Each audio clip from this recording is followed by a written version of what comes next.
Hello friends, Radhe Radhe. Indresh Maharaj ji की एक chat viral हो रही है, जहां पर इस बार इंद्रेश महाराज फंसते नजर आ रहे हैं। शिप्रा जी के पहले विवाह का एक और मैटर चल रहा है जो अभी तक क्लियर नहीं हुआ है। उनकी पहली शादी को लेकर जो फोटो वायरल हो रही हैं और जो वीडियो वायरल हो रही हैं, अभी वही क्लियर नहीं हो पाई हैं।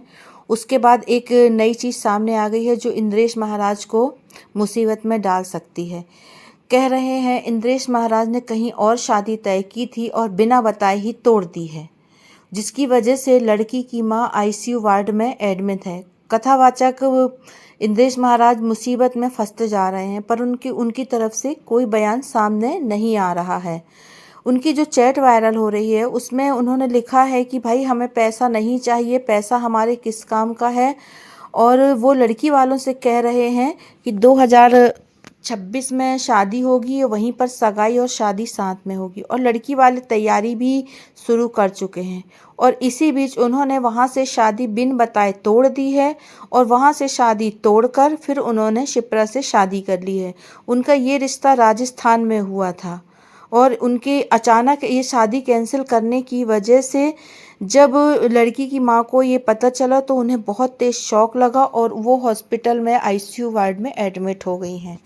अब इस पीस क्या सच्चाई है और क्या नहीं ये मुझे नहीं पता है, परंतु अगर ये जो चीज़ें हो रही हैं और एक कथावाचक होने के नाते आप समाज में एक सम्माननीय व्यक्ति हैं जिसे लोग अनुसरित करते हैं, अगर आप इस तरह की चीज़ें करेंगे, अगर इसमें ज़रा भी सच्चाई है तो ये गलत है।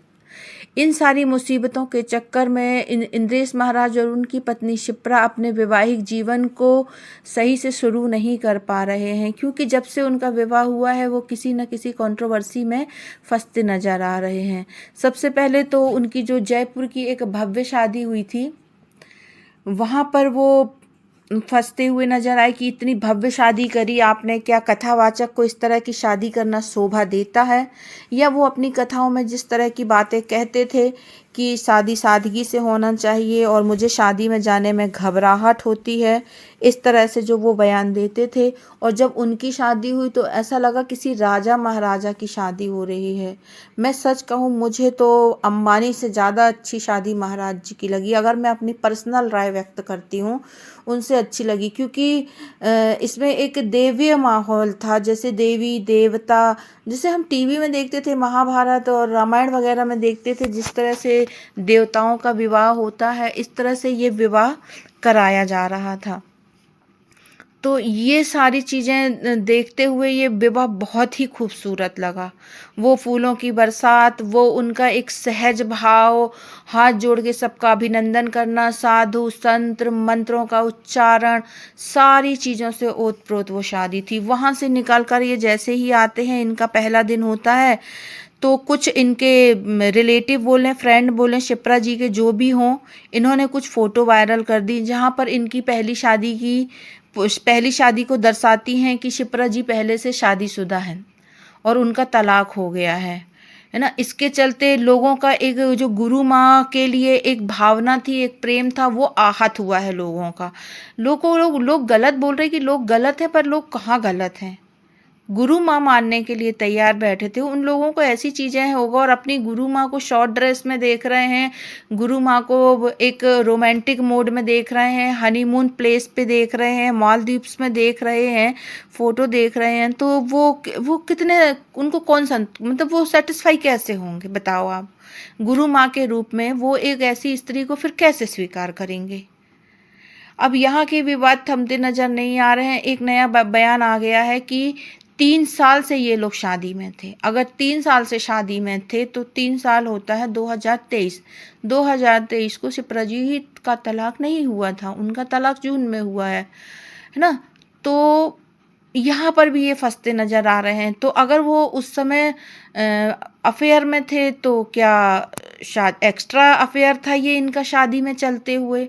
बहुत सारी बातें हैं जो अभी सामने आ रही हैं और जिनकी पुष्टि तो मैं बिल्कुल भी नहीं करती हूँ, क्योंकि ये सब जानकारी मुझे भी सोशल मीडिया से ही प्राप्त हो रही हैं और मेरा कोई पर्सनल स्रोत नहीं है जहाँ से मैं ये सारी जानकारी जुटा पाऊँ और आपके सामने साक्ष्य प्रस्तुत कर पाऊँ। जो साक्ष्य मेरे पास है वो मैं आपको दे रही हूँ। और जो ये चैट की मैंने एक स्क्रीनशॉट लगा रखी है, मैं इसकी भी पुष्टि नहीं करती हूँ कि ये स्क्रीनशॉट सही है।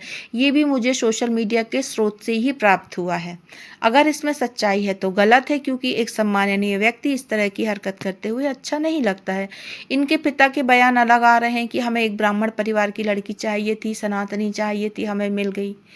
और जो हमारी गुरु माँ हमेशा एक वीडियो में नजर आती थी कान्हा जी का श्रृंगार करते हुए, कान्हा जी को स्नान कराते हुए, वस्त्र पहनाते हुए, भोग लगाते हुए, जिस दिन से इनकी शादी हुई है कहीं पर कान्हा जी नजर नहीं आए। यहाँ तक कि इनके पूरे विवाह और विदाई में तो हमारे और आपके घर में भी चलता है कि जब लड़की की विदाई होती है तो उसे कान्हा जी देते हैं, वो हाथ में लेकर ही विदा होती है। तो हमारी जो गुरु माँ है, जय जय की जो पत्नी है, उनके हाथ में कहीं पर भी कान्हा जी नहीं देखे गए।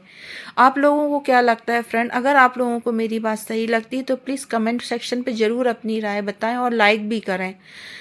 इस तरह का एक सम्मानीय व्यक्ति के लिए कुछ बातें आना अच्छी नहीं है, परंतु इंद्रेश महाराज और उनका परिवार इस चीज़ का खंडन भी नहीं कर रहा है। तो जब आप इस चीज़ का खंडन नहीं करेंगे तब तक हम इसे आपकी स्वीकृति ही मानेंगे। अगर ये आपकी स्वीकृति नहीं है तो आप आगे खंडन करिए। मौन धारण करने से कुछ नहीं होगा। फ्रेंड, आप इस बारे में क्या कहना चाहते हैं? प्लीज़ अपनी राय ज़रूर बताएं। नमस्कार।